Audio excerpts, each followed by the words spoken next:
நான் மாடு பேசுறேன். நானும் மாடு. இந்த வருஷம் ஸ்டார்டிங்ல இருந்து எங்களை பத்தி ஏகப்பட்ட அப்டேட். ஃபர்ஸ்ட் ஜல்லிக்கட்டு பேன், அதுக்கப்புறம் மாட்டு தீவனம் உள்ளல எடுத்துட்டு வந்தாங்க. It's my four milk that is what I give. அதுல கெமிக்கல் ஃபுல்லா கலந்தீங்க. பீஃப் பேன் அப்படின்னாங்க. இப்படி எல்லாரும் எங்களை பத்தி பேசிட்டு இருக்காங்கன்னு சொல்லிட்டு ஃபார் அ சேஞ்ச் நாங்க பேசலாம் முடிவு பண்ணிட்டோம்.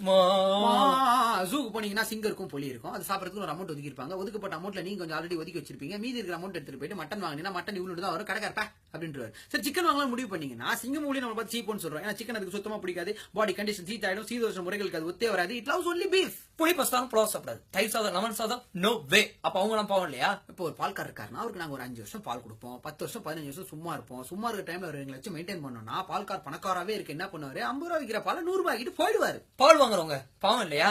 இப்ப எங்களை பேன் பண்ணணும்னா எங்க கிட்டயாவது கேட்டுருக்கணும். நாம அந்த ஒரு வார்த்தை பேசிருக்கலாம். நாடாளுமன்றத்தை டிஸ்கஸ் பண்ணிருக்கலாம். ஸ்டேட் கவர்மெண்ட் இருக்கு, அவங்கள நீங்க கேட்டிருக்கலாம். இப்படி பண்ணதுனால ஆல்ரெடி ஆண் மாடுகள் கம்மியா இருக்கு, பெண் மாடுகள் அதிகமா இருக்கு. இது இன்னும் அதிகமாயிடும். ஃபுட் செயின் அஃபெக்ட் ஆகும், ரீப்ரொடக்ஷன் சைக்கிள் அஃபெக்ட் ஆகும். அம்மான்னு கத்தின்னு ஓட வேண்டியதான். இப்ப எங்களை வந்து மீட்காக விக்கல அப்படின்னு சொல்லிட்டு சர்டிபிகேட் வாங்கணுமா? விக்கிறதுக்கு முன்னாடி ஏற்கனவே பஞ்சத்துல இருக்கிற எங்க ஓனரு கவர்மெண்ட் ஆபீஸ்க்கு எப்படி லஞ்சம் கொடுத்து வாங்குவாரு? லஞ்சம் கொடுக்காம சர்டிபிகேட் கவர்மெண்ட் ஆபீஸ்ல வாங்க முடியுமா?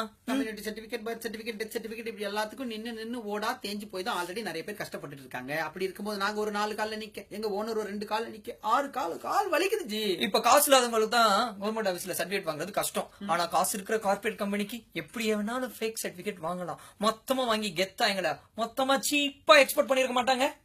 இப்படிதான் நாய்களை காப்பாற்றணும் ஒருத்தவங்க வந்தாங்க அப்படின்னு சொல்லிட்டு கூட்டும் போயிட்டு லேட்டா தான் நமக்கு புரியுது நாயோட போனஸ் ஸ்கின் எல்லாம் எடுத்து அவங்களே எக்ஸ்போர்ட் பண்றாங்கன்னு. அந்த நிலைமை மட்டும் எங்களுக்கு வந்துருச்சுன்னா ஐயோ